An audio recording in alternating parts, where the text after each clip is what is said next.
Hello guys, നമ്മൾ ഇന്നുള്ളത് ഗുരുവായൂരിലാണ്. രാവിലെ 3 മണിക്ക് തന്നെ റെഡി ആയിട്ട് അമ്പലത്തിൽ പോകാൻ വേണ്ടി നിൽക്കുവാണ്. പുറത്തോട്ട് നോക്കിയപ്പോൾ നല്ല വ്യൂ ആയിരുന്നു. അമ്പലത്തിന്റെ ആർച്ച് നല്ലപോലെ കാണാം. ഞങ്ങൾ അമ്പലത്തിന്റെ അടുത്തായിട്ടാണ് റൂം എടുത്തേ.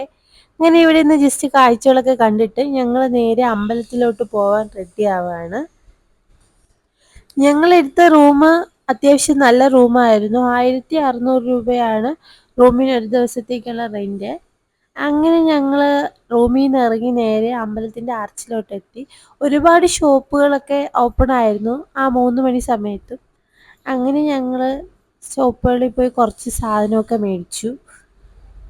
ഇതായിരുന്നു ഞങ്ങളെടുത്ത റൂമിൻ്റെ പേര്. പൂർണിമ ടൂറിസ്റ്റ് ഹോം ആയിരുന്നു. അത്യാവശ്യം നല്ല സർവീസ് അവർ നമുക്ക് പ്രൊവൈഡ് ചെയ്തേ. അതിനുശേഷം ഞങ്ങൾ പൂവൊക്കെ മേടിച്ചു. പൂ മേടിച്ച് വെച്ചു. എന്നിട്ട് നേരെ അമ്പലത്തിലോട്ട് പോവുകയാണ്. അങ്ങനെ ഞങ്ങൾ അമ്പലത്തിൽ നിന്ന് തൊഴുത് ഇറങ്ങിയിട്ട് നേരെ ഇന്ത്യൻ കോഫി ഹൗസിൽ പോയി ഫുഡ് കഴിച്ചു.